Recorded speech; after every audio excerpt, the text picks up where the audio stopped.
po ay Xiaomi Redmi Note 14 Pro 5G. Ang maganda sa cellphone na to, kung ikaw ay vlogger, mahilig ka mag-picture, bagay sa inyo to dahil yung rear camera nito is 200 megapixel. So malinaw po yan. Pagdating naman sa front camera, ito naman po ay 20 megapixel. Mataas din po, kaya kapag nag-selfie ka, maganda ka pa rin. Pero kapag tsaka ka katulad nito, tsaka ka pa rin. Pero malinaw lang siya dahil nga 20 megapixel ang front camera. Pag-usapan naman natin yung video nito. Pagdating naman sa rear video nito, may tatlong resolution kang pwedeng pagpilian. Number 1, 720p na naka 30 FPS. Pangalawa, 1080p. Meron din po yung stabilizer, mas malinaw siya kumpara sa 720p. At yung pinakapangmalakasan natin dito, dahil ang video nito sa likod ay merong 4K, hindi po siya mas magalaw at maliwanag. Papakita ko dito yung sample ng video ng 4K nito, talagang malinaw, kaya perfect pang vlog at dun sa mga nag-a-affiliate.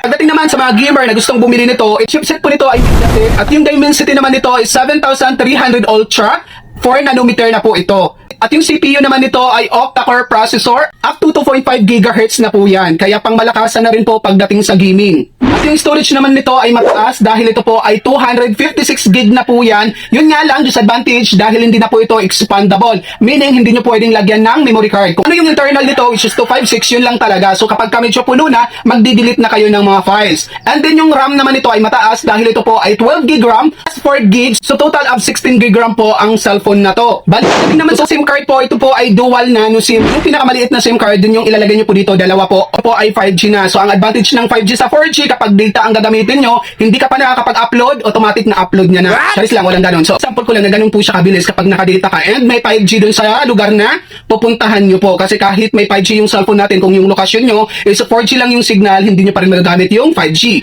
Ngayon, pag-usapan naman natin yung size screen nitong ating phone na si Note 14 Pro. Ito po ay 6.67 at naka-AMOLED screen na po yan. Kaya kahit nasa arawan ka, lumalaban yung screen, hindi mo kailangan magtakip kasi nakikita mo pa rin yung pinapanood mo dito sa screen. Ayan, good news pa sa cellphone na to, ito po ay naka-Corning Gorilla Glass Victus 2, ibig sabihin nun anti-scratch at hindi po agad-agad mababasag dahil maganda yung salamin na ginamit dito. Ganda rin po ang touchscreen nito dahil ito po ay may refresh rate na 120Hz, meaning to say hindi mo kailangan magdudut-dut-dut kasi smooth lang yung screen nito, hindi siya hard touch, okay? Dating naman po sa navigation, kapag tayo ay magbabak, ganyan, dalawa rin po yung navigation nito. Meron itong parang gestures lang na parang iPhone, dito lang po, iaangat mo lang ng ganyan. Then yung isa po, itong may tatlong button dito. So ako, mas sanay ako dito sa may tatlong button. Yung iba kasi mas feel nila na parang pang iPhone yung design kapag naka-gestures lang sila.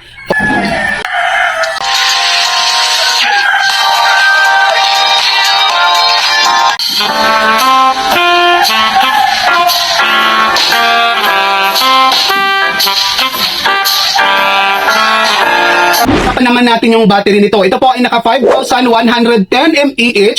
So kahit pa paano mataas na rin po yung battery nito. At ang maganda dito sa phone na to ay mabilis po itong mag-charge. Dahil ang kasamang charger nito ay naka 45 watts. So ibig sabihin in less than 60 minutes, fully charged na po ang ating cellphone. O katulad dati na 2 hours na hindi pa puno ang cellphone. So ganun naka-advantage ngayon yung mga cellphone at charger natin ngayon. Last na pinaka-best dito, ito po ay water resistant at dust resistant. Okay, kapag gusto nyong ilubog to sa tubig, yung hindi dagat na tubig ha, matabang na tubig lang sa ilog, ganyan. 1.5 meters yung lalim at pwedeng tumagal ng 30 minutes na ayos pa rin ang cellphone natin. Kapag hinulog nyo to sa dagat, pwedeng mag-goodbye kasi ang dagat is maalat, hindi magre-resist ang features na water resistant dito, okay? And also, kahit medyo mabasa-basa pa yung ating kamay, kapag touch tayo sa cellphone na to, working pa rin siya kasi water resistant nga siya, hindi siya masisira agad-agad. And then, dust resistant ay naman yung cellphone natin, naturalisa na minsan nagkakaroon ng alikabok dito sa may earpiece, and dito sa may pinaka mouthpiece, at dito sa may pinaka speaker natin na charger. So, kapag may features ang phone natin na